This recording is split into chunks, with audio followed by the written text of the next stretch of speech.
Mark chapter 1. The beginning of the gospel of Yeshua, the Son of God.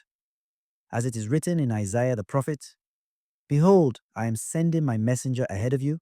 He will prepare your way, a voice of one crying out in the desert. Prepare the way of the Lord, make straight his paths." John, the Baptist, appeared in the desert, proclaiming a baptism of repentance for the forgiveness of sins. People of the whole Judean countryside and all the inhabitants of Jerusalem were going out to him and were being baptized by him in the Jordan River as they acknowledged their sins. John was clothed in camel's hair with a leather belt around his waist. He fed on locusts and wild honey. And this is what he proclaimed: "One mightier than I is coming after me. I am not worthy to stoop and loosen the thongs of his sandals. I have baptized you with water. He will baptize you with the Holy Spirit." It happened in those days that Yeshua came from Nazareth of Galilee and was baptized in the Jordan by John. On coming up out of the water, he saw the heavens being torn open and the Spirit, like a dove, descending upon him. And a voice came from the heavens: "You are my beloved Son. With you I am well pleased." At once the Spirit drove him out into the desert, and he remained in the desert for 40 days, tempted by Satan. He was among wild beasts, and the angels ministered to him. After John had been arrested, Yeshua came to Galilee proclaiming the gospel of God. This is the time of fulfillment. The kingdom of God is at hand. Repent and believe in the gospel. As he passed by the Sea of Galilee, he saw Simon and his brother Andrew casting their nets into the sea. They were fishermen. Yeshua said to them, "Come after me, and I will make you fishers of men." Then they abandoned their nets and followed him. He walked along a little farther and saw James, the son of Zebedee, and his brother John. They too were in a boat mending their nets. Then he called them. So they left their father Zebedee in the boat along with the hired men and followed him. Then they came to Capernaum, and on the Sabbath he entered the synagogue and taught.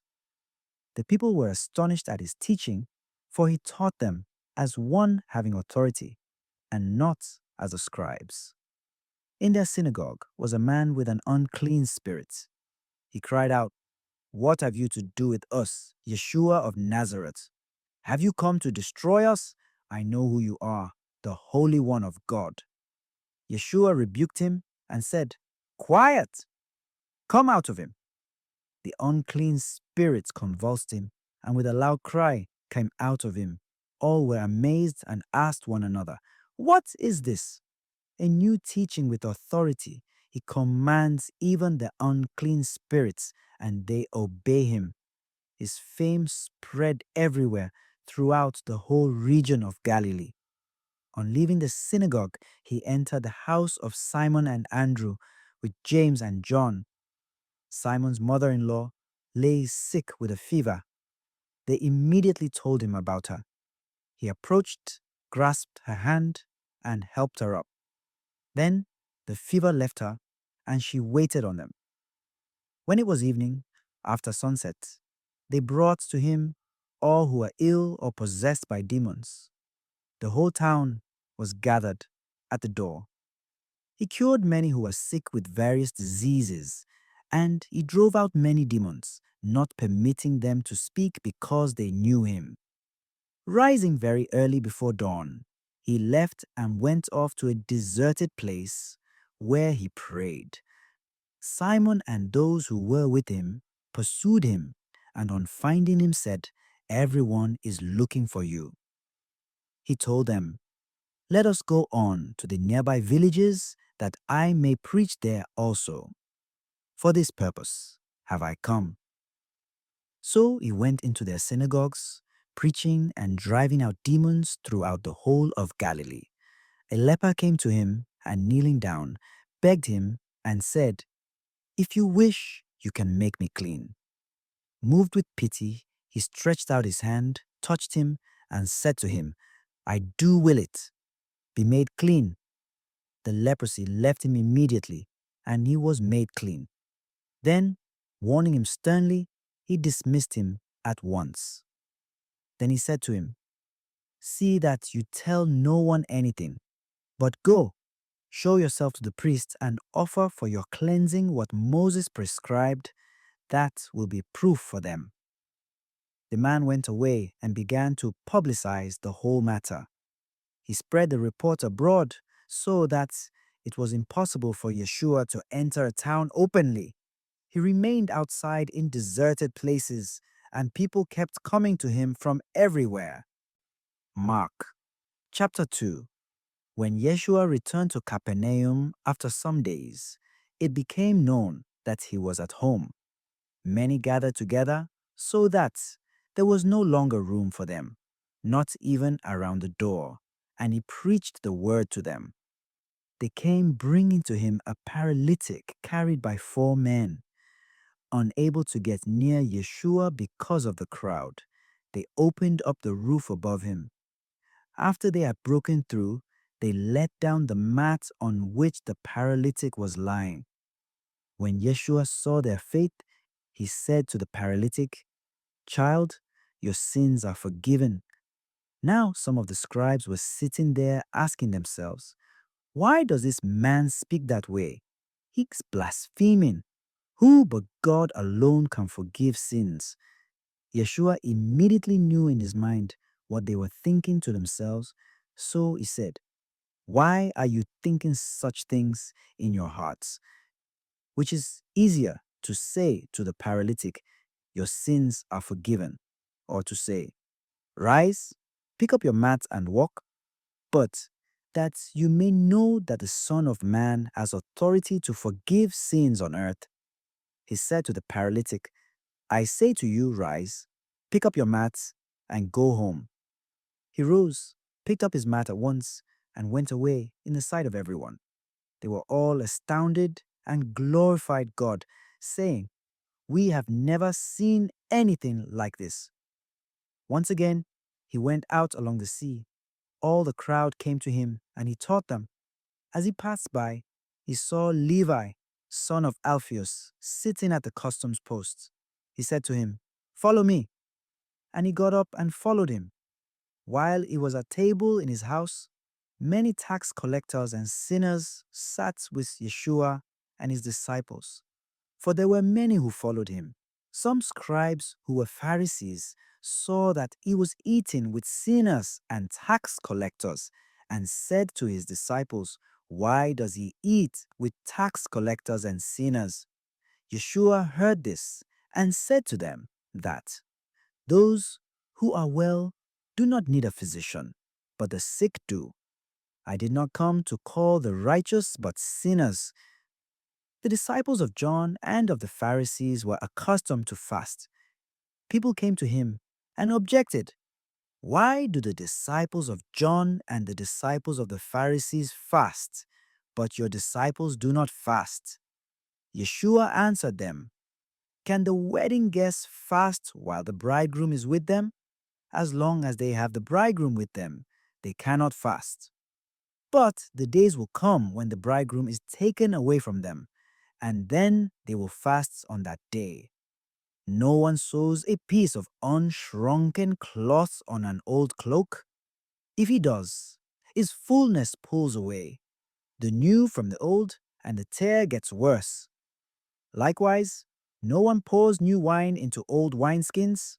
Otherwise, the wine will burst the skins, and both the wine and the skins are ruined. Rather, new wine is poured into fresh wineskins." As he was passing through a field of grain on the Sabbath, his disciples began to make a path while picking the heads of grain. At this, the Pharisees said to him, "Look, why are they doing what is unlawful on the Sabbath?" He said to them, "Have you never read what David did when he was in need and he and his companions were hungry? How he went into the house of God when Abiathar was high priest and ate the bread of offering that only the priest could lawfully eat and shared it with his companions. Then he said to them, "The Sabbath was made for man, not man for the Sabbath. That is why the Son of Man is Lord even of the Sabbath." Mark chapter 3. Again he entered the synagogue. There was a man there who had a withered hand. They watched him closely to see if he would cure him on the Sabbath, so that they might accuse him. He said to the man with the withered hand, "Come up here before us."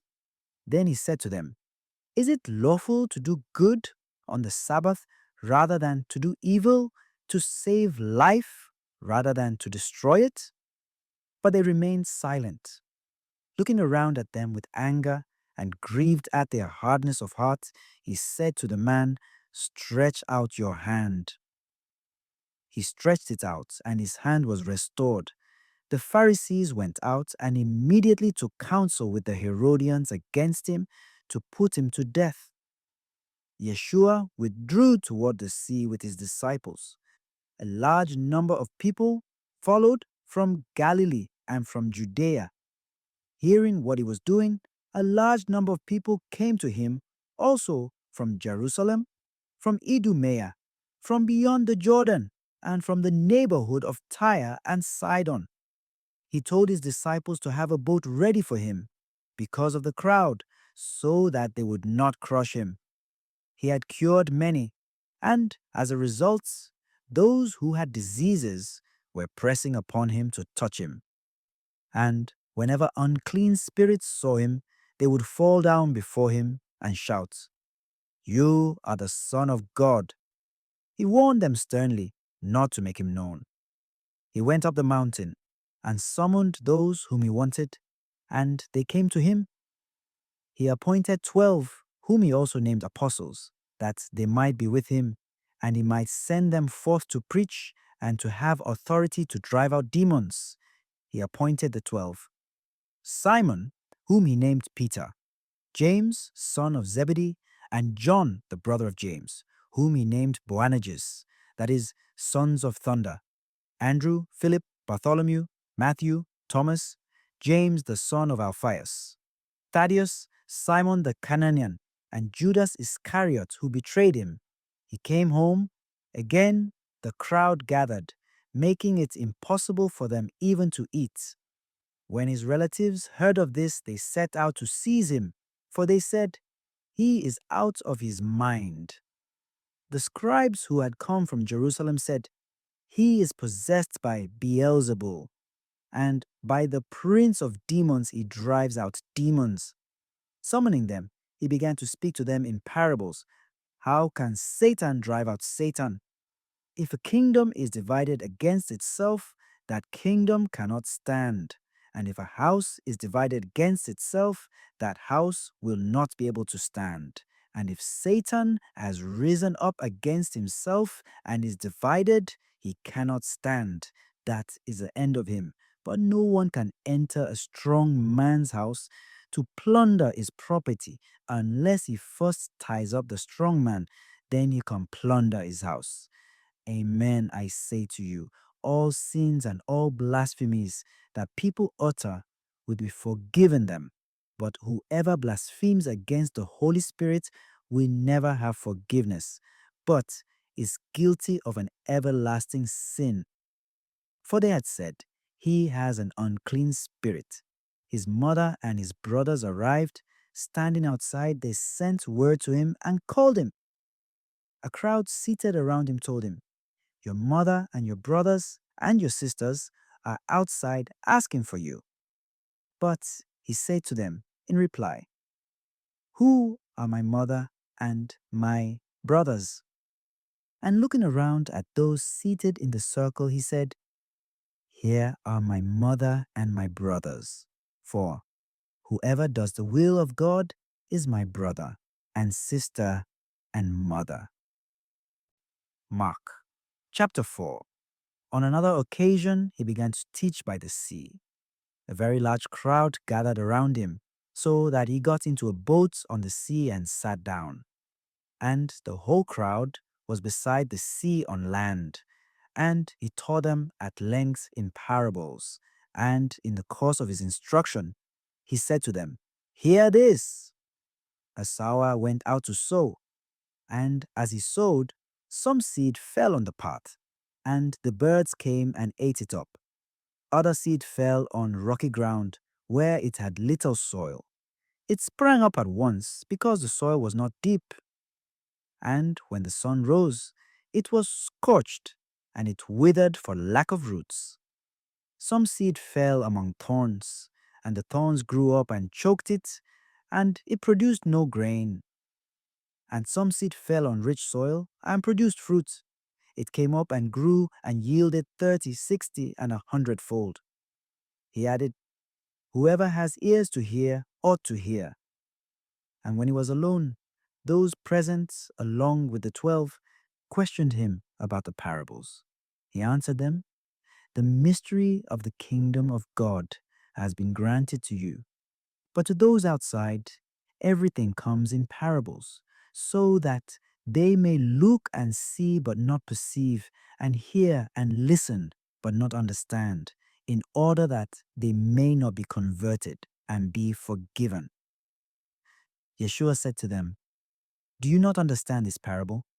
Then how will you understand any of the parables? The sower sows the word.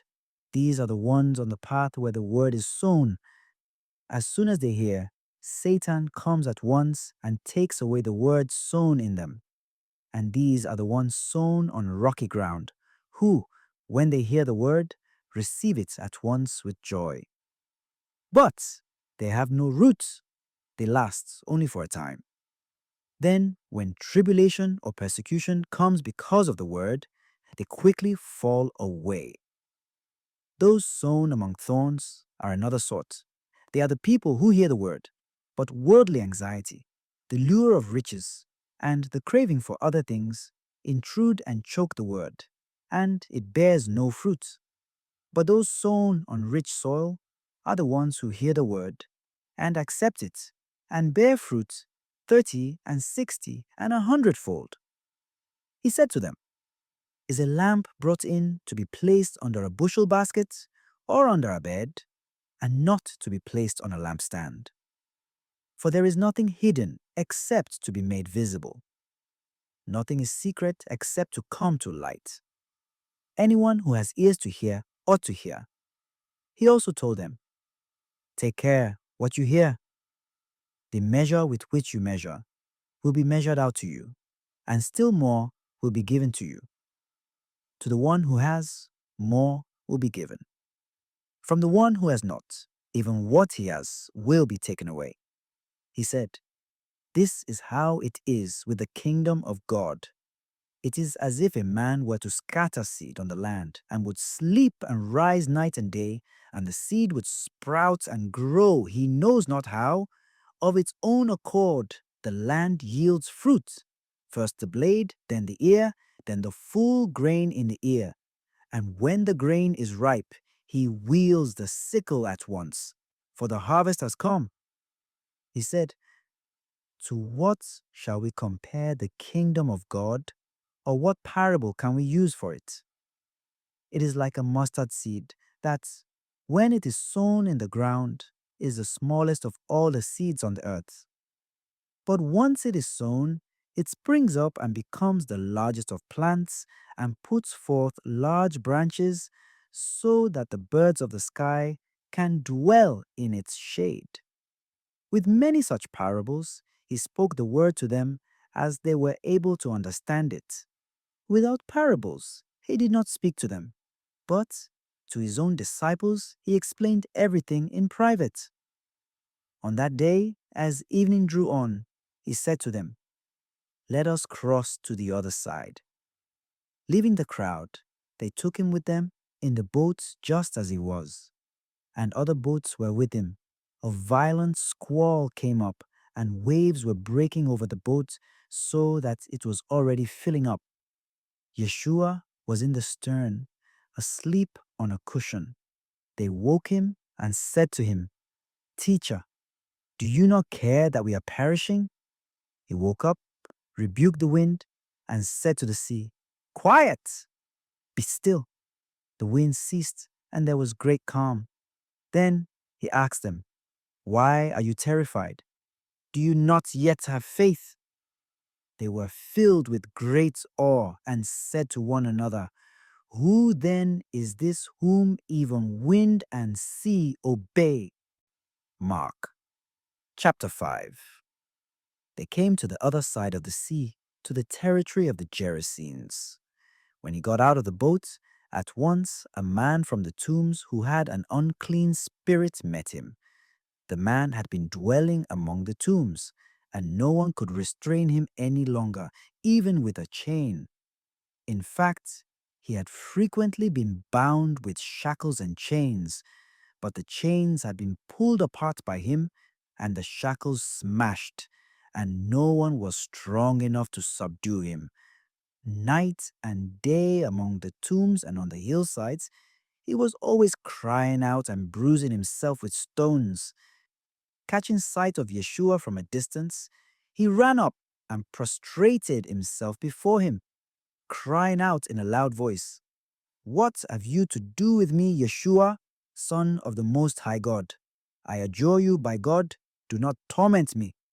He had been saying to him, "Unclean spirit, come out of the man." He asked him, "What is your name?" He replied, "Legion is my name. There are many of us." And he pleaded earnestly with him not to drive them away from that territory. Now a large herd of swine was feeding there on the hillside, and they pleaded with him, "Send us into the swine, let us enter them." And he let them, and the unclean spirits came out and entered the swine. The herd of about 2,000 rushed down a steep bank into the sea, where they were drowned. The swineherds ran away and reported the incident in the town and throughout the countryside. And people came out to see what had happened. As they approached Yeshua, they caught sight of the man who had been possessed by legion, sitting there clothed and in his right mind, and they were seized with fear. Those who witnessed the incident explained to them what had happened to the possessed man and to the swine. Then they began to beg him to leave their district.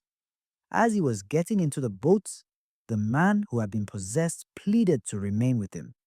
But he would not permit him, but told him instead, "Go home to your family and announce to them all that the Lord in his pity has done for you."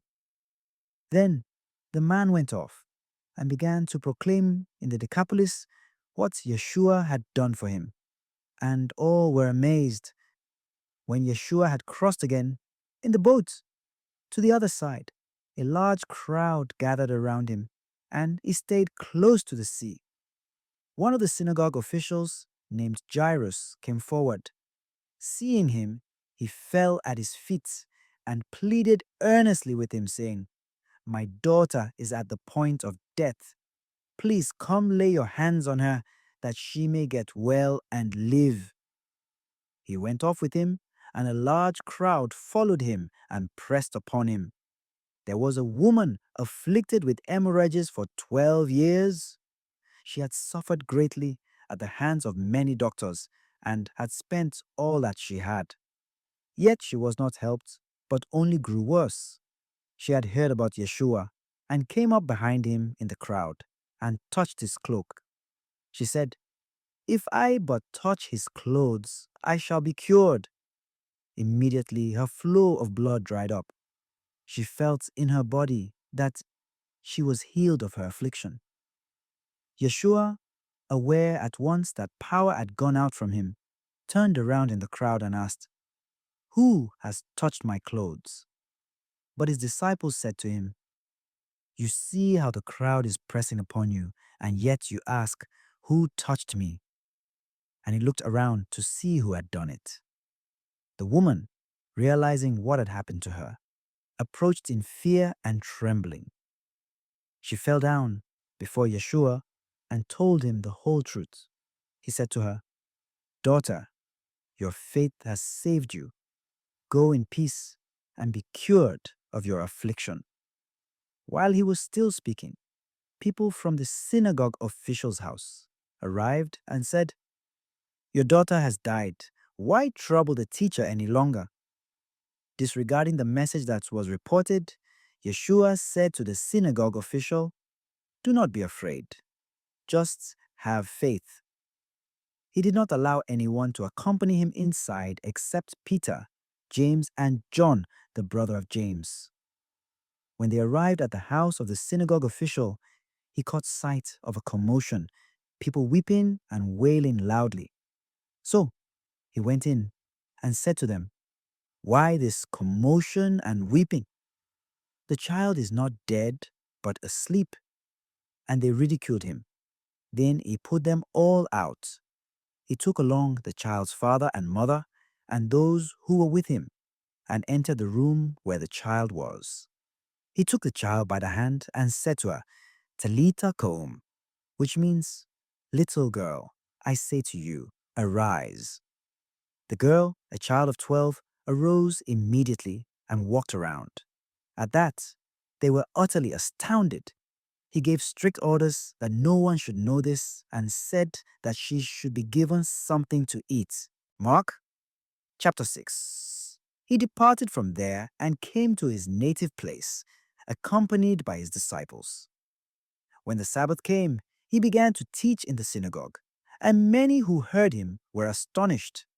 They said, "Where did this man get all this?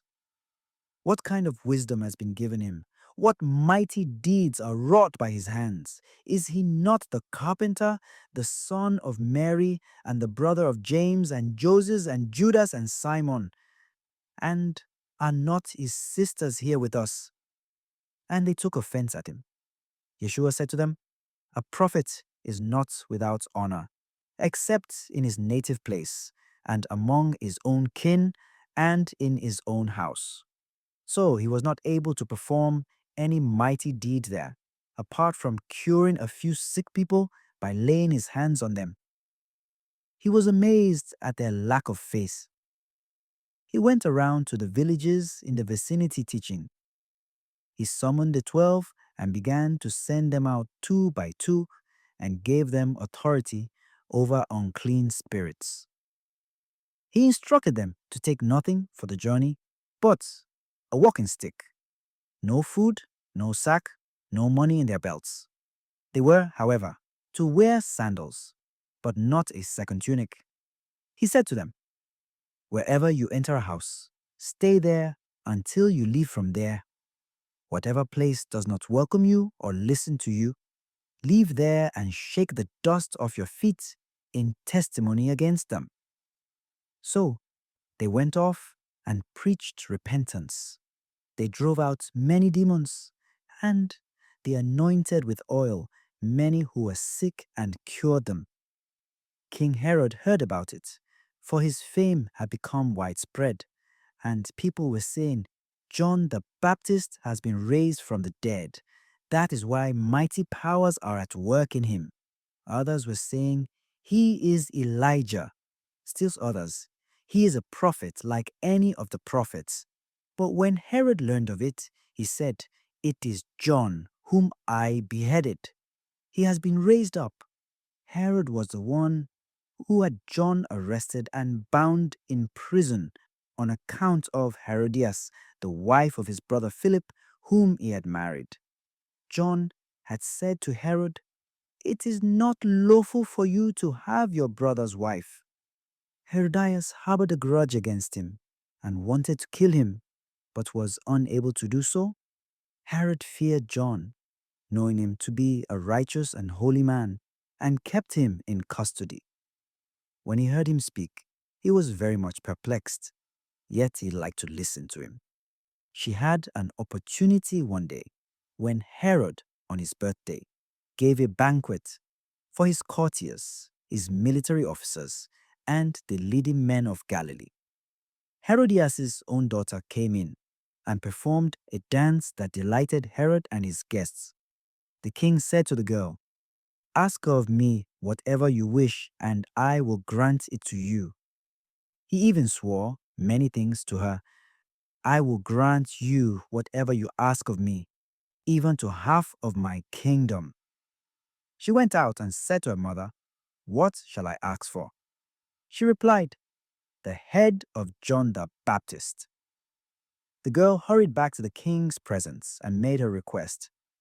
I want you to give me, at once on a platter, the head of John the Baptist. The king was deeply distressed, but because of his oaths and the guests, he did not wish to break his words to her. So he promptly dispatched an executioner with orders to bring back his head. He went off and beheaded him in the prison. He brought in the head on a platter and gave it to the girl. The girl, in turn, gave it to her mother. When his disciples heard about it, they came and took his body and laid it in a tomb. The apostles gathered together with Yeshua and reported all they had done and taught.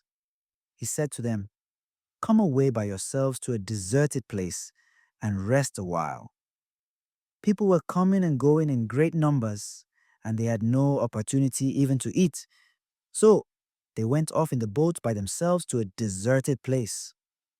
People saw them leaving, and many came to know about it. They hastened there on foot from all the towns and arrived at the place before them. When he disembarked and saw the vast crowd, his heart was moved with pity for them, for they were like sheep without a shepherd, and he began to teach them many things. By now it was already late, and his disciples approached him and said, This is a deserted place, and it is already very late. Dismiss them so that they can go to the surrounding farms and villages and buy themselves something to eat. He said to them in reply, Give them some food yourselves. But they said to him, Are we to buy 200 days' wages worth of food and give it to them to eat? He asked them, How many loaves do you have? Go and see. And when they had found out, they said, 5 loaves and 2 fish. So he gave orders to have them sit down in groups on the green grass. The people took their places in rows by hundreds and by fifties.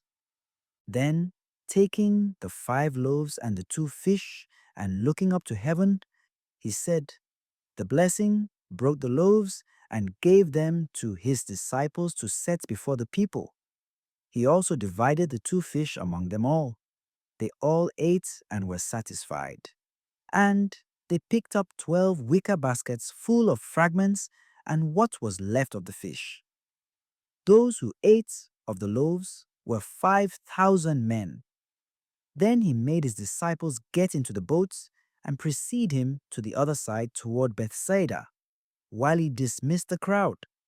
And when he had taken leave of them, he went off to the mountain to pray. When it was evening, the boat was far out on the sea and he was alone on shore. Then he saw that they were tossed about while rowing, for the wind was against them.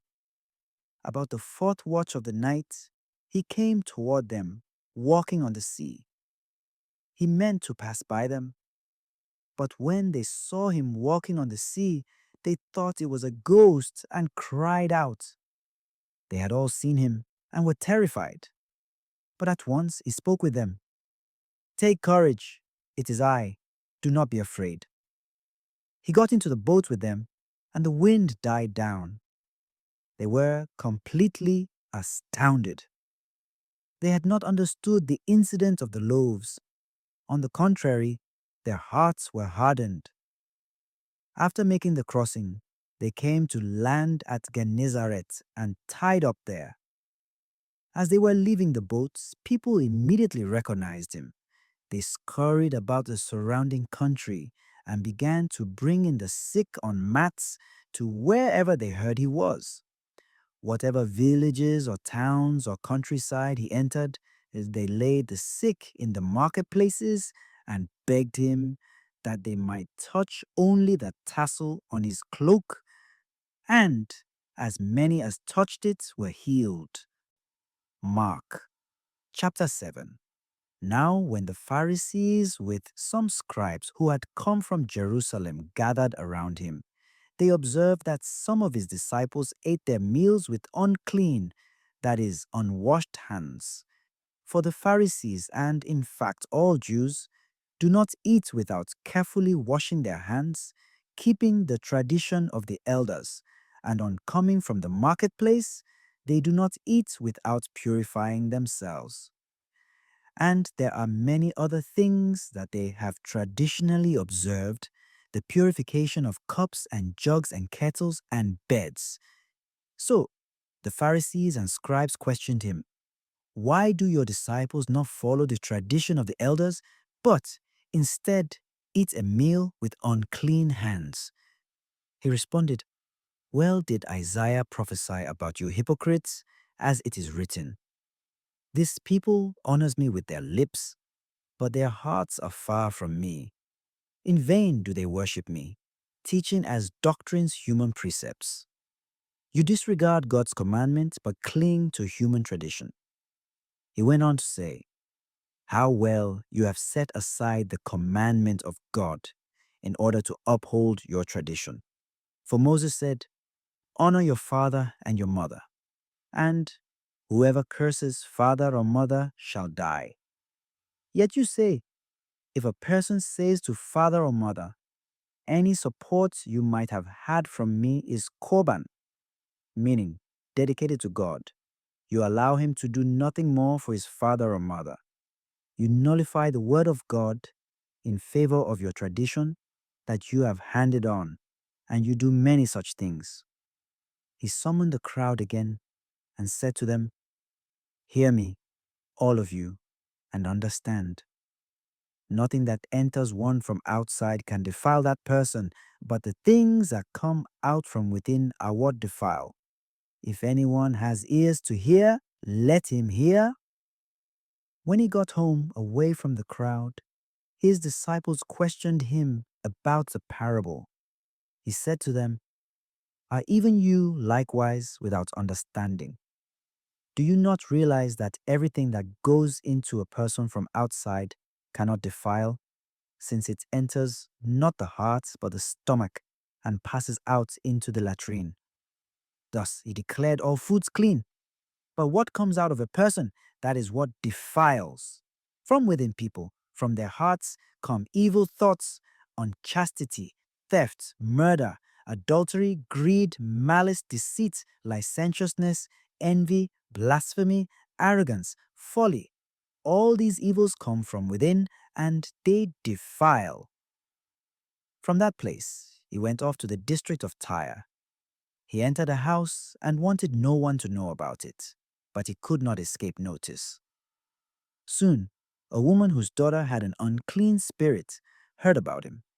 She came and fell at his feet.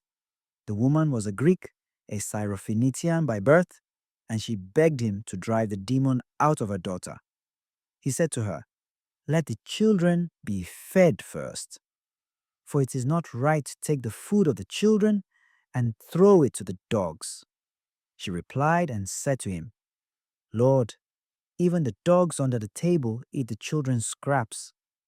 Then he said to her, "For saying this, you may go. The demon has gone out of your daughter." When the woman went home, she found the child lying in bed and the demon gone. Again, he left the district of Tyre and went by way of Sidon to the Sea of Galilee, into the district of the Decapolis. And people brought to him a deaf man who had a speech impediment and begged him to lay his hand on him. He took him off by himself away from the crowd. He put his finger into the man's ears and, spitting, touched his tongue. Then he looked up to heaven and groaned and said to him, "Ephphatha," that is, "be opened." And immediately the man's ears were opened, his speech impediment was removed, and he spoke plainly. He ordered them not to tell anyone, but the more he ordered them not to, the more they proclaimed it. They were exceedingly astonished, and they said, "He has done all things well. He makes the deaf hear and the mute speak." Mark chapter 8. In those days, when there again was a great crowd without anything to eat, he summoned the disciples and said, "My heart is moved with pity for the crowd, because they have been with me now for 3 days and have nothing to eat. If I send them away hungry to their homes, they will collapse on the way, and some of them have come a great distance." His disciples answered him, "Where can anyone get enough bread to satisfy them here in this deserted place?" Still he asked them, "How many loaves do you have?" "7," they replied. He ordered the crowd to sit down on the ground. Then, taking the 7 loaves, he gave thanks, broke them, and gave them to his disciples to distribute. And they distributed them to the crowd. They also had a few fish. He said the blessing over them and ordered them distributed also. They ate and were satisfied. They picked up the fragments left over, 7 baskets. There were about 4,000 people.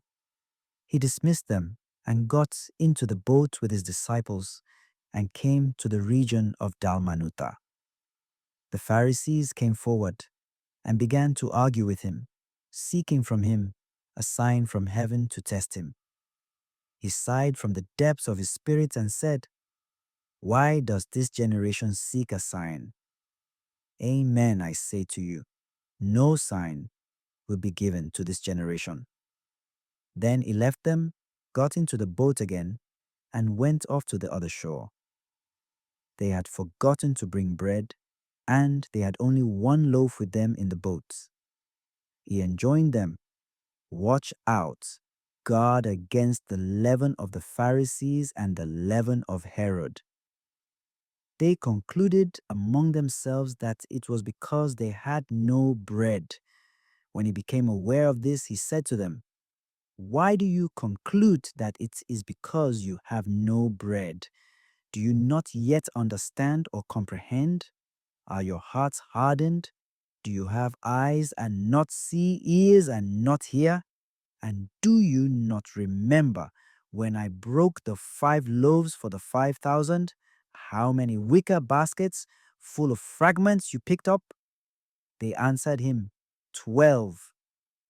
"When I broke the 7 loaves for the 4,000, how many full baskets of fragments did you pick up?" They answered him, 7. He said to them, "Do you still not understand?" When they arrived at Bethsaida, they brought to him a blind man and begged him to touch him. He took the blind man by the hand and led him outside the village. Putting spittle on his eyes, he laid his hands on him and asked, "Do you see anything?" Looking up, he replied, "I see people looking like trees and walking." Then he laid hands on his eyes a second time, and he saw clearly. His sight was restored, and he could see everything distinctly. Then he sent him home and said, "Do not even go into the village." Now, Yeshua and his disciples set out for the villages of Caesarea Philippi. Along the way, he asked his disciples, "Who do people say that I am?" They said in reply, "John the Baptist, others, Elijah, still others, one of the prophets." And he asked them, "But who do you say that I am?" Peter said to him in reply, "You are the Messiah." Then he warned them not to tell anyone about him. He began to teach them that the Son of Man must suffer greatly and be rejected by the elders, the chief priests, and the scribes, and be killed and rise after 3 days. He spoke this openly. Then Peter took him aside and began to rebuke him. At this, he turned around and, looking at his disciples, rebuked Peter and said, "Get behind me, Satan. You are thinking not as God does, but as human beings do." He summoned the crowd with his disciples and said to them, "Whoever wishes to come after me must deny himself Take up his cross and follow me. For whoever wishes to save his life will lose it, but whoever loses his life for my sake and that of the gospel will save it. What profit is there for one to gain the whole world and forfeit his life? What could one give in exchange for his life? Whoever is ashamed of me and of my words in this faithless and sinful generation, the Son of Man will be ashamed of when he comes in his Father's glory with the holy angels. Mark chapter 9. He also said to them, Amen, I say to you, there are some standing here who will not taste death until they see that the kingdom of God has come in power. After 6 days, Yeshua took Peter, James, and John and led them up a high mountain apart by themselves, and he was transfigured before them, and his clothes became dazzling white, such as no fuller on earth could bleach them. Then Elijah appeared to them, along with Moses, and they were conversing with Yeshua. Then Peter said to Yeshua in reply, Rabbi, it is good that we are here. Let us make 3 tents, one for you, one for Moses, and one for Elijah. He hardly knew what to say. They were so terrified. Then a cloud came, casting a shadow over them. Then from the cloud came a voice, This is my beloved Son. Listen to him. Suddenly, looking around, they no longer saw anyone but Yeshua alone with them. As they were coming down from the mountain, he charged them not to relate what they had seen to anyone, except when the Son of Man had risen from the dead. So they kept the matter to themselves, questioning what rising from the dead meant. Then they asked him, Why do the scribes say that Elijah must come first? He told them, Elijah will indeed come first and restore all things. Yet how is it written regarding the Son of Man that he must suffer greatly and be treated with contempt? But I tell you that Elijah has come, and they did to him whatever they pleased, as it is written of him. When they came to the disciples, they saw a large crowd around them, and scribes arguing with them. Immediately on seeing him, the whole crowd was utterly amazed. They ran up to him and greeted him. He asked them, What are you arguing about with them? Someone from the crowd answered him, Teacher, I have brought to you my son possessed by a mute spirit. Wherever it seizes him, it throws him down. He foams at the mouth, grinds his teeth, and becomes rigid. I asked your disciples to drive it out, but they were unable to do so. He said to them in reply, O faithless generation, how long will I be with you? How long will I endure you? Bring him to me. They brought the boy to him, and when he saw him, the spirit immediately threw the boy into convulsions. As he fell to the ground, he began to roll around and foam at the mouth. Then he questioned his father, How long had this been happening to him? He replied, Since childhood. It has often thrown him into fire and into water to kill him. But if you can do anything, have compassion on us and help us. Yeshua said to him, If you can, everything is possible to one who has faith. Then the boy's father cried out, I do believe, help my unbelief. Yeshua, on seeing a crowd rapidly gathering, rebuked the unclean spirits and said to it, Mute and deaf spirits, I command you, come out of him and never enter him again. Shouting and throwing the boy into convulsions, it came out. He became like a corpse, which caused many to say, He is dead. But Yeshua took him by the hand, raised him, and he stood up. When he entered the house, his disciples asked him in private, Why could we not drive it out? He said to them, This kind can only come out through prayer. They left from there and began a journey through Galilee. But he did not wish anyone to know about it. He was teaching his disciples and telling them, "The Son of Man is to be handed over to men, and they will kill him, and 3 days after his death, he will rise." But they did not understand the saying, and they were afraid to question him. They came to Capernaum, and once inside the house, he began to ask them, "What were you arguing about on the way?" But they remained silent. They had been discussing among themselves on the way who was the greatest. Then he sat down, called the 12, and said to them, "If anyone wishes to be first, he shall be the last of all and the servant of all." Taking a child, he placed it in their midst, and putting his arms around it, he said to them, "Whoever receives one child such as this in my name receives me, and whoever receives me receives not me, but the one who sent me." John said to him, "Teacher, we saw someone driving out demons in your name, and we tried to prevent him because he does not follow us." Yeshua replied, "Do not prevent him. There is no one who performs a mighty deed in my name who can at the same time speak ill of me. For whoever is not against us is for us. Anyone who gives you a cup of water to drink because you belong to Christ, amen, I say to you, will surely not lose his reward.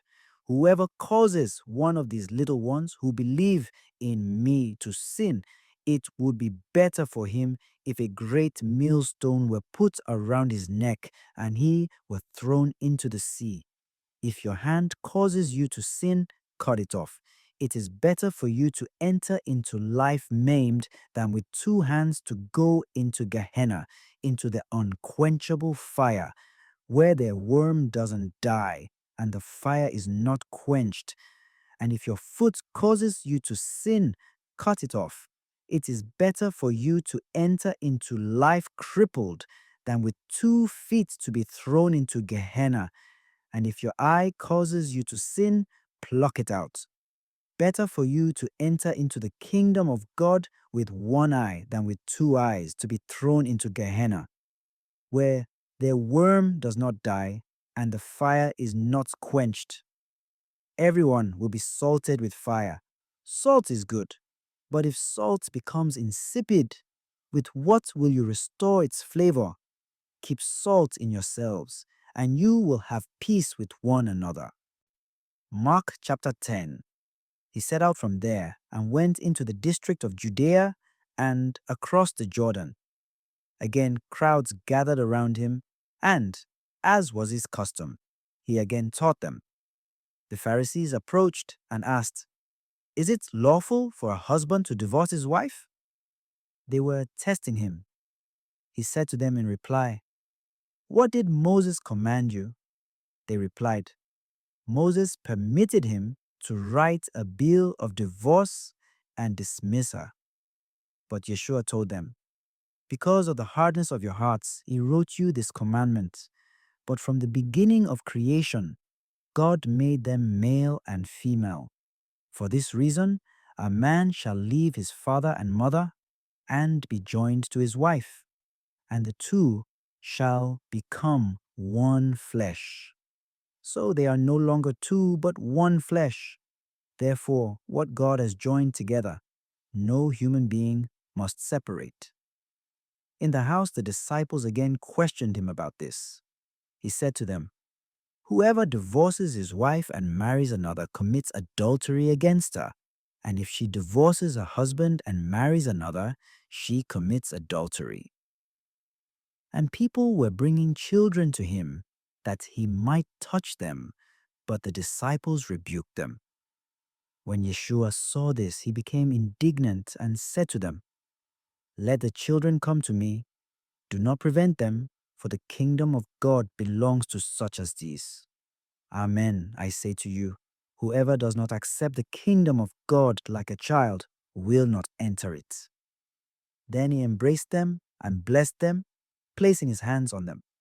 As he was setting out on a journey, a man ran up, knelt down before him, and asked him, Good teacher, what must I do to inherit eternal life?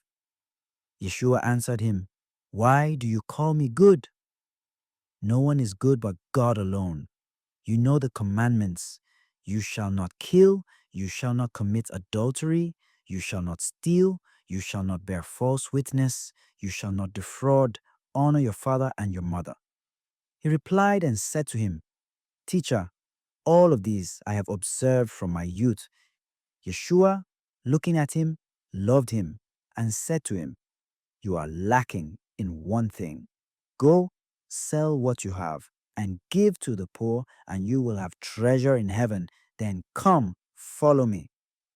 At that statement, his face fell, and he went away sad, for he had many possessions.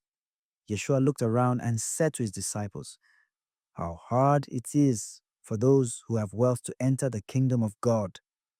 The disciples were amazed at his words. So Yeshua again said to them in reply, Children, how hard it is to enter the kingdom of God. It is easier for a camel to pass through the eye of a needle than for one who is rich to enter the kingdom of God. They were exceedingly astonished and said among themselves, Then who can be saved? Yeshua looked at them and said, For human beings it is impossible, but not for God. All things are possible for God. Peter began to say to him, We have given up everything and followed you. Yeshua said, Amen. I say to you, there is no one who has given up house or brothers or sisters or mother or father or children or lands for my sake and for the sake of the gospel who will not receive 100 times more now in this present age. Houses and brothers and sisters and mothers and children and lands, with persecutions and eternal life in the age to come. But many that are first will be last, and the last will be first.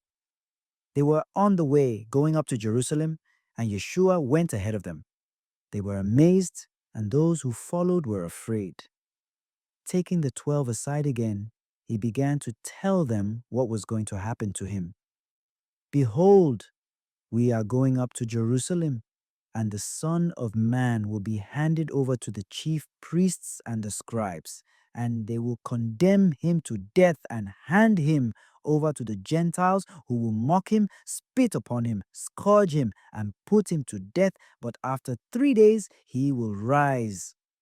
Then James and John, the sons of Zebedee, came to him and said to him, Teacher, we want you to do for us whatever we ask of you. He replied, What do you wish me to do for you? They answered him, Grant that in your glory we may sit one at your right and the other at your left. Yeshua said to them, You do not know what you are asking. Can you drink the cup that I drink, or be baptized with the baptism with which I am baptized? They said to him, We can. Yeshua said to them, The cup that I drink, you will drink, and with the baptism with which I am baptized, you will be baptized. But to sit at my right or at my left is not mine to give, but is for those for whom it has been prepared. When the 10 heard this, they became indignant at James and John.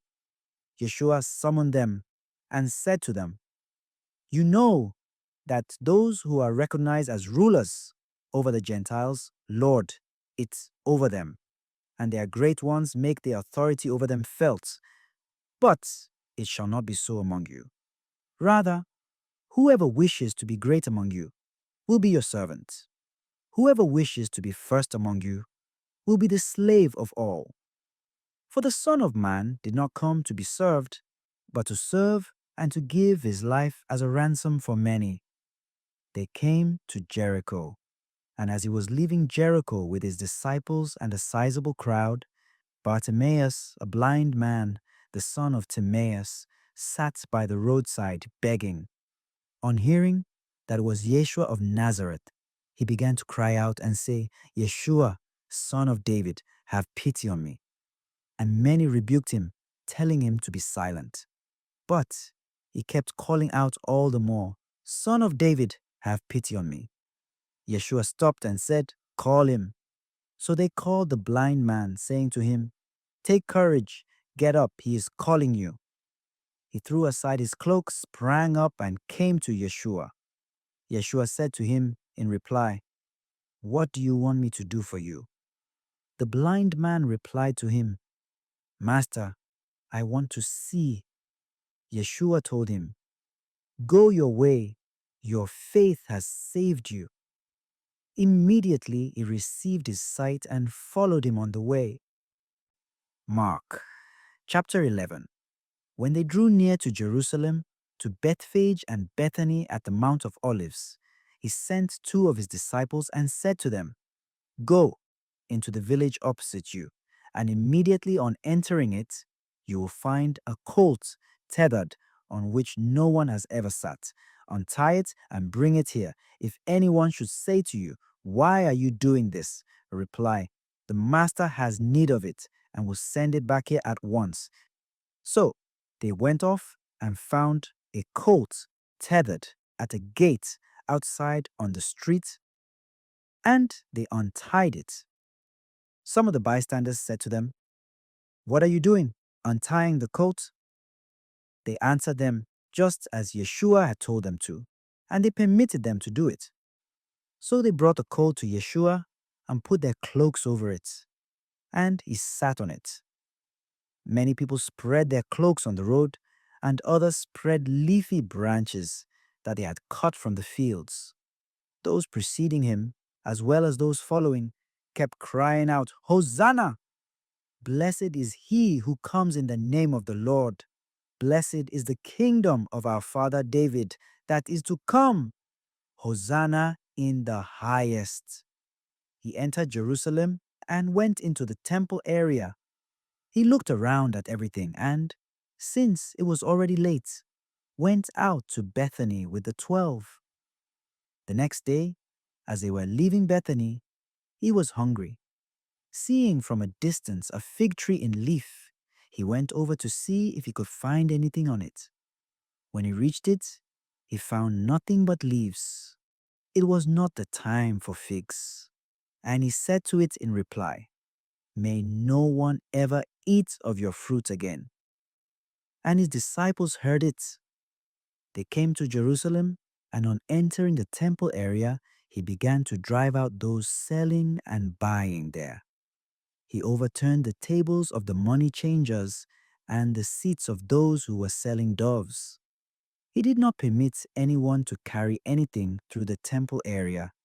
Then he taught them, saying, "Is it not written, 'My house shall be called an house of prayer for all peoples'?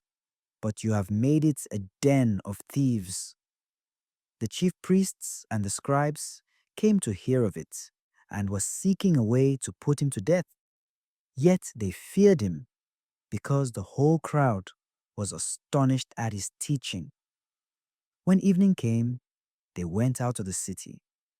Early in the morning, as they were walking along, they saw the fig tree withered to its roots. Peter remembered and said to him, "Rabbi, look, the fig tree that you cursed has withered." Yeshua said to them in reply, "Have faith in God. Amen, I say to you, whoever says to this mountain, 'Be lifted up and thrown into the sea,' and does not doubt in his heart, but believes that what he says will happen, it shall be done for him. Therefore I tell you, all that you ask for in prayer, believe that you will receive it and it shall be yours. When you stand to pray, forgive anyone against whom you have a grievance, so that your heavenly Father may in turn forgive you your transgressions. But if you do not forgive, neither will your Father in heaven forgive your transgressions." They returned once more to Jerusalem. As he was walking in the temple area, the chief priests, the scribes, and the elders approached him and said to him, "By what authority are you doing these things? Or who gave you this authority to do them?"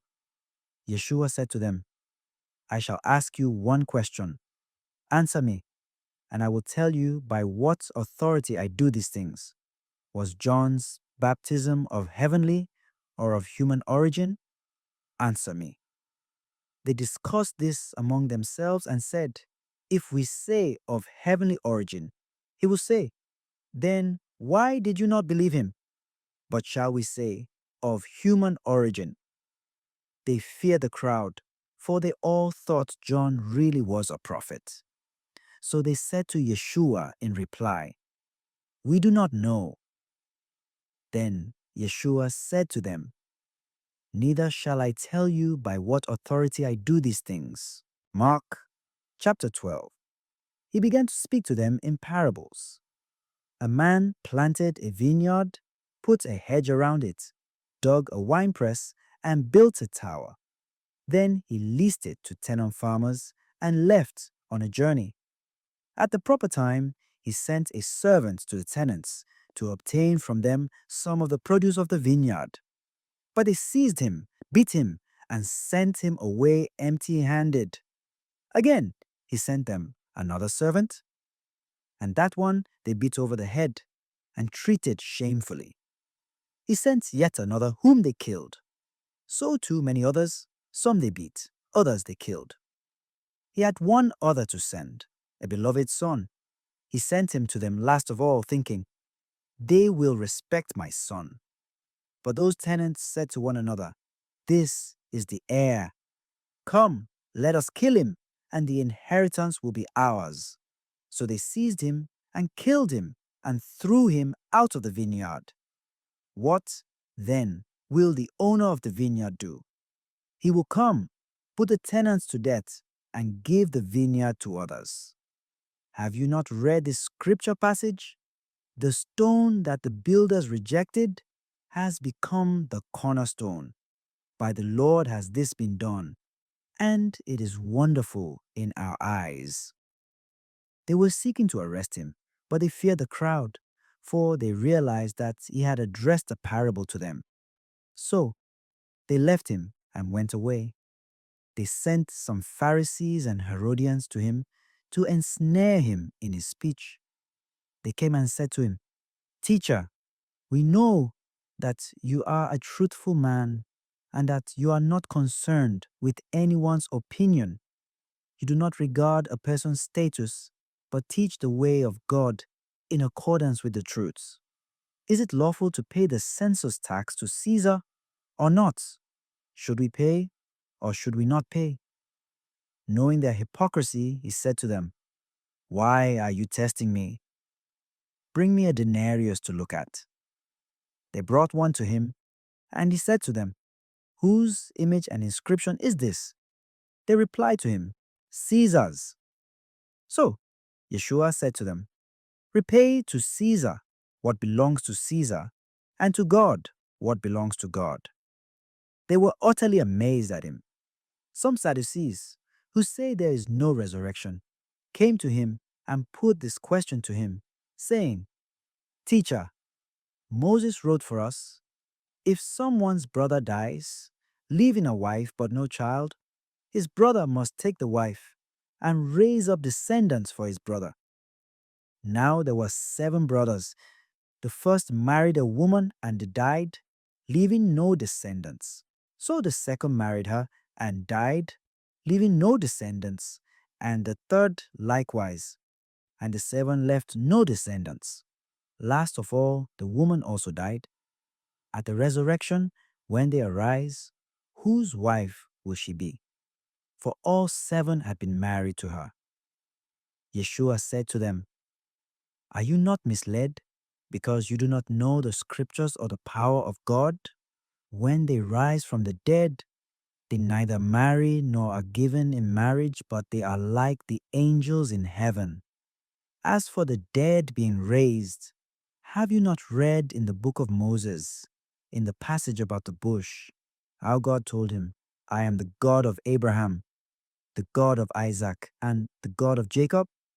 He is not God of the dead, but of the living. You are greatly misled.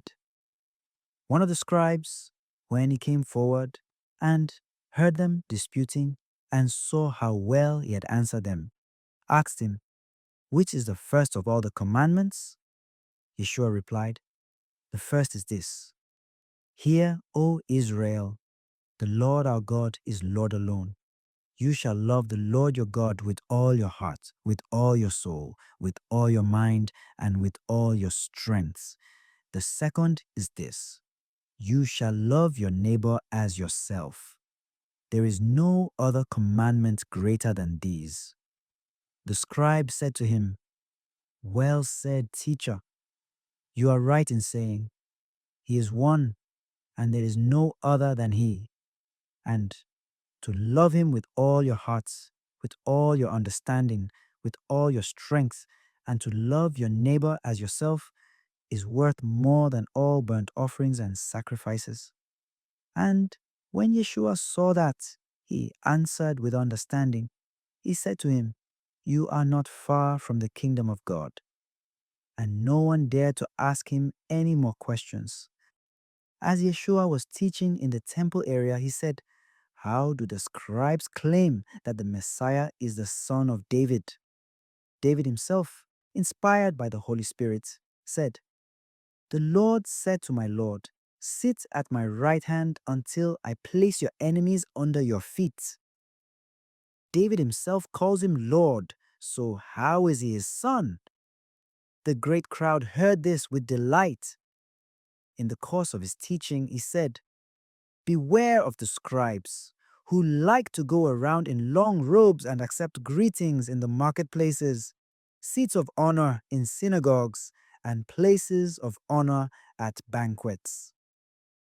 They devour the houses of widows and, as a pretext, recite lengthy prayers. They will receive a very severe condemnation." He sat down opposite the treasury and observed how the crowd put money into the treasury.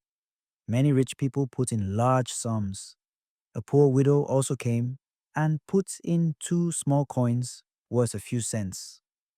Calling his disciples to himself, he said to them, "Amen, I say to you, this poor widow puts in more than all the other contributors to the treasury, for they have all contributed from their surplus wealth. But she, from her poverty, has contributed all she had, her whole livelihood." Mark chapter 13. As he was making his way out of the temple area, one of his disciples said to him, "Look, teacher, what stones and what buildings!" Yeshua said to him, "Do you see these great buildings? There will not be one stone left upon another that will not be thrown down." As he was sitting on the Mount of Olives opposite the temple area, Peter, James, John, and Andrew asked him privately, "Tell us, when will this happen? And what sign will there be when all these things are about to come to an end?" Yeshua began to say to them, "See that no one deceives you. Many will come in my name saying, 'I am he,' and they will deceive many. When you hear of wars and reports of wars, do not be alarmed. Such things must happen, but it will not yet be the end. Nation will rise against nation and kingdom against kingdom. There will be earthquakes from place to place, and there will be famines. These are the beginnings of the labor pains. Watch out for yourselves. They will hand you over to the courts. You will be beaten in synagogues. You will be arraigned before governors and kings because of me, as a witness before them. But the gospel must first be preached to all nations. When they lead you away and hand you over, do not worry beforehand about what you are to say, but say whatever will be given to you at that hour, for it will not be you who are speaking, but the Holy Spirit. Brother will hand over brother to death, and the father his child. Children will rise up against parents and have them put to death. You will be hated by all because of my name. but the one who perseveres to the end will be saved. When you see the desolating abomination standing where he should not, let the reader understand, then those in Judea must flee to the mountains, and a person on a housetop must not go down or enter to get anything out of his house, and a person in a field must not return to get his cloak. Woe to pregnant women and nursing mothers in those days. Pray that this does not happen in winter, for those times will have tribulation, such as has not been since the beginning of God's creation until now, nor ever will be. If the Lord had not shortened those days, no one would be saved. But for the sake of the elect whom he chose, he did shorten the days. If anyone says to you then, "Look, here is the Messiah. Look, there he is," do not believe it. False messiahs and false prophets will arise and will perform signs and wonders in order to mislead, if that were possible, the elect. Be watchful. I have told it all to you beforehand. But in those days after that tribulation, the sun will be darkened, and the moon will not give its light, and the stars will be falling from the sky, and the powers in the heavens will be shaken, and then they will see the Son of Man coming in the clouds with great power and glory, and then he will send out the angels and gather his elect from the four winds, from the end of the earth to the end of the sky. Learn a lesson from the fig tree. When its branch becomes tender and sprouts leaves, you know that summer is near. In the same way, when you see these things happening, know that he is near, at the gates. Amen, I say to you, this generation will not pass away until all these things have taken place. Heaven and earth will pass away, but my words will not pass away. But of that day or hour no one knows, neither the angels in heaven nor the Son, but only the Father. Be watchful, be alert. You do not know when the time will come. It is like a man traveling abroad. He leaves home and places his servants in charge, each with his work, and orders the gatekeeper to be on the watch. Watch therefore, you do not know when the Lord of the house is coming, whether in the evening, or at midnight, or at cockcrow, or in the morning. May he not come suddenly and find you sleeping. What I say to you, I say to all, watch. Mark chapter 14. The Passover and the Feast of Unleavened Bread were to take place in 2 days' time. So the chief priests and the scribes were seeking a way to arrest him by treachery and put him to death. They said, "Not during the festival, for fear that there may be a riot among the people." When he was in Bethany, reclining at table in the house of Simon the leper, a woman came with an alabaster jar of perfumed oil, costly genuine spikenard. She broke the alabaster jar and poured it on his head. There were some who were indignant. Why has there been this waste of perfumed oil? It could have been sold for more than 300 days' wages and the money given to the poor. They were infuriated with her. Yeshua said, "Let her alone. Why do you make trouble for her? She has done a good thing for me. The poor you will always have with you, and whenever you wish, you can do good to them. But you will not always have me. She has done what she could. She has anticipated anointing my body for burial. Amen, I say to you, wherever the gospel is proclaimed to the whole world, what she has done will be told in memory of her." Then Judas Iscariot, one of the 12, went off to the chief priests to hand him over to them. When they heard him, they were pleased and promised to pay him money. Then he looked for an opportunity to hand him over. On the first day of the Feast of Unleavened Bread, when they sacrificed the Passover lamb, his disciples said to him, "Where do you want us to go prepare for you to eat the Passover?" he sent 2 of his disciples and said to them, "Go into the city, and a man will meet you, carrying a jar of water. Follow him. Wherever he enters, say to the master of the house, 'The teacher says, where is my guest room, where I may eat the Passover with my disciples?' Then he will show you a large upper room furnished and ready. Make the preparations for us there." The disciples then went off, entered the city, and found it just as he had told them, and they prepared the Passover. When it was evening, he came with the 12, and as they reclined at table and were eating, Yeshua said, "Amen, I say to you, one of you will betray me, one who is eating with me." They began to be distressed and to say to him, one by one, "Surely it is not I." He said to them, "One of the 12, the one who dips with me into the dish. For the Son of Man indeed goes, as it is written of him.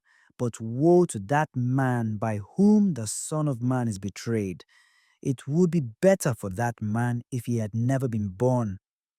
While they were eating, he took bread, said the blessing, broke it, and gave it to them, and said, "Take it, this is my body." Then he took a cup, gave thanks, and gave it to them, and they all drank from it. He said to them, "This is my blood of the covenant, which will be shed for many. Amen, I say to you, I shall not drink again the fruit of the vine until the day when I drink it new in the kingdom of God." Then, after singing a hymn, they went out to the Mount of Olives. Then Yeshua said to them, "All of you will have your faith shaken, for it is written, 'I will strike the shepherd, and the sheep will be dispersed.' But after I have been raised up, I shall go before you to Galilee." Peter said to him, "Even though all should have their faith shaken, mine will not be." Then Yeshua said to him, "Amen, I say to you, this very night before the cock crows twice, you will deny me 3 times." But he vehemently replied, "Even though I should have to die with you, I will not deny you." And they all spoke similarly. Then they came to a place named Gethsemane, and he said to his disciples, "Sit here while I pray." He took with him Peter, James, and John, and began to be troubled and distressed. Then he said to them, "My soul is sorrowful even to death. Remain here and keep watch." He advanced a little and fell to the ground and prayed that, if it were possible, the hour might pass by him. He said, "Abba, Father, all things are possible to you. Take this cup away from me, but not what I will, but what you will." When he returned, he found them asleep. He said to Peter, "Simon, are you asleep? Could you not keep watch for 1 hour? Watch and pray that you may not undergo the test. The spirit is willing, but the flesh is weak." Withdrawing again, he prayed, saying the same thing. Then he returned once more and found them asleep, for they could not keep their eyes open and did not know what to answer him. He returned the 3rd time and said to them, "Are you still sleeping and taking your rest? It is enough. The hour has come. Behold, the Son of Man is to be handed over to sinners. Get up, let us go.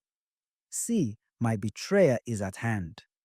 Then, while he was still speaking, Judas, one of the 12, arrived, accompanied by a crowd with swords and clubs, who had come from the chief priests, the scribes, and the elders. His betrayer had arranged a signal with them, saying, "The man I shall kiss is the one. Arrest him and lead him away securely." He came and immediately went over to him and said, "Rabbi," and he kissed him. At this, they laid hands on him and arrested him. One of the bystanders drew his sword, struck the high priest's servant, and cut off his ear. Yeshua said to them in reply, "Have you come out as against a robber with swords and clubs to seize me? Day after day, I was with you teaching in the temple area, yet you did not arrest me, but that the scriptures may be fulfilled. And they all left him and fled.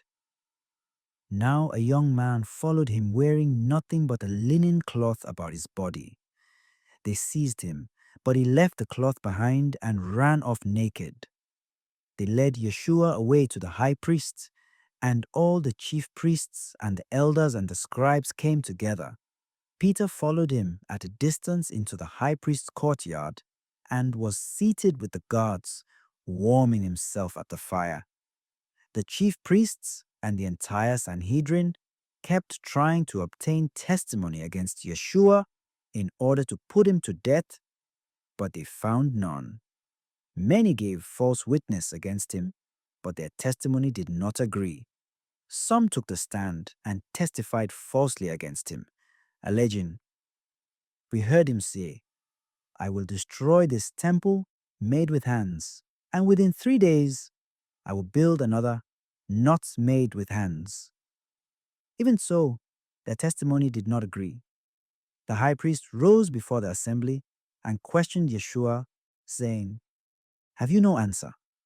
What are these men testifying against you?" But he was silent and answered nothing. Again the high priest asked him and said to him, "Are you the Messiah, the Son of the Blessed One?" Then Yeshua answered, "I am, and you will see the Son of Man seated at the right hand of the power and coming with the clouds of heaven." At that, the high priest tore his garments and said, "What further need have we of witnesses? You have heard the blasphemy. What do you think?" They all condemned him as deserving to die. Some began to spit on him. They blindfolded him and struck him and said to him, "Prophesy." And the guards greeted him with blows. While Peter was below in the courtyard, one of the high priest's maids came along. Seeing Peter warming himself, she looked intently at him and said, "You two were with the Nazarene Yeshua." But he denied it, saying, "I neither know nor understand what you are talking about." So he went out into the outer court. Then the cock crowed. The maid saw him and began again to say to the bystanders, "This man is one of them." Once again, he denied it. A little later, the bystanders said to Peter once more, "Surely you are one of them, for you too are a Galilean."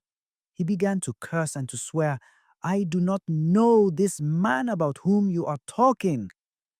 And immediately a cock crowed a second time. Then Peter remembered the word that Yeshua had said to him, "Before the cock crows twice, you will deny me 3 times." He broke down and wept. Mark chapter 15. As soon as morning came, the chief priests with the elders and the scribes, that is the whole Sanhedrin, held a council. They bound Yeshua, led him away, and handed him over to Pilate. Pilate questioned him, "Are you the king of the Jews?" He said to him in reply, "You say so." The chief priests accused him of many things. Again, Pilate questioned him, "Have you no answer? See how many things they accuse you of." Yeshua gave him no further answer, so that Pilate was amazed. Now, on the occasion of the feast, he used to release to them one prisoner whom they requested. A man called Barabbas was then in prison, along with the rebels who had committed murder in a rebellion. The crowd came forward and began to ask him to do for them as he was accustomed. Pilate answered, "Do you want me to release to you the king of the Jews?" For he knew that it was out of envy that the chief priests had handed him over. But the chief priests stirred up the crowd to have him release Barabbas for them instead. Pilate again said to them in reply, "Then what do you want me to do with the man you call the King of the Jews?" They shouted again, "Crucify him." Pilate said to them, "Why? What evil has he done? They only shouted the louder, Crucify him! So Pilate, wishing to satisfy the crowd, released Barabbas to them, and after he had Yeshua scourged, handed him over to be crucified, the soldiers laid him away inside the palace, that is, the praetorium, and assembled the whole cohort. They clothed him in purple and, weaving a crown of thorns, placed it on him. They began to salute him with Hail, King of the Jews! And kept striking his head with a reed and spitting upon him. They knelt before him in homage, and when they had mocked him, they stripped him of the purple cloak, dressed him in his own clothes, and led him out to crucify him. They pressed into service a passerby, Simon, a Cyrenian, who was coming in from the country, the father of Alexander and Rufus, to carry his cross. They brought him to the place of Golgotha, which is translated place of the skull. They gave him wine drugged with myrrh, but he did not take it. Then they crucified him and divided his garments by casting lots for them to see what each should take. It was 9 o'clock in the morning when they crucified him. The inscription of the charge against him read, The King of the Jews. With him, they crucified two revolutionaries, one on his right and one on his left. The scripture was fulfilled, which says, He was counted with transgressors. Those passing by reviled him, shaking their heads and saying, Aha! You who would destroy the temple and rebuild it in 3 days, save yourself by coming down from the cross. Likewise, the chief priests, with the scribes, mocked him among themselves and said, He saved others, he cannot save himself. Let the Messiah, the King of Israel, come down now from the cross that we may see and believe. Those who were crucified with him also kept abusing him. At noon, darkness came over the whole land until 3 in the afternoon, and at 3 o'clock, Yeshua cried out in a loud voice, Eloi, Eloi, lima sabachthani, which is translated, my God, why have you forsaken me? Some of the bystanders who heard it said, Look, he is calling Elijah. One of them ran, soaked a sponge with wine, put it on a reed, and gave it to him to drink, saying, Wait, let us see if Elijah comes to take him down. Yeshua gave a loud cry and breathed his last. The veil of the sanctuary was torn in two from top to bottom. When the centurion who stood facing him saw how he breathed his last, he said, Truly, this man was the Son of God. There were also women looking on from a distance. Among them were Mary Magdalene, Mary the mother of the younger James and of Joseph, and Salome. These women had followed him when he was in Galilee and ministered to him. There were also many other women who had come up with him to Jerusalem. When it was already evening, since it was the day of preparation, the day before the Sabbath, Joseph of Arimathea, a distinguished member of the council who was himself awaiting the kingdom of God, came and courageously went to Pilate and asked for the body of Yeshua. Pilate was amazed that he was already dead. He summoned the centurion and asked him if Yeshua had already died. And when he learned of it from the centurion, he gave the body to Joseph. Having bought a linen cloth, he took him down, wrapped him in the linen cloth, and laid him in a tomb that had been hewn out of the rock. Then he rolled a stone against the entrance to the tomb. Mary Magdalene and Mary, the mother of Joseph, watched where he was laid. Mark chapter 16.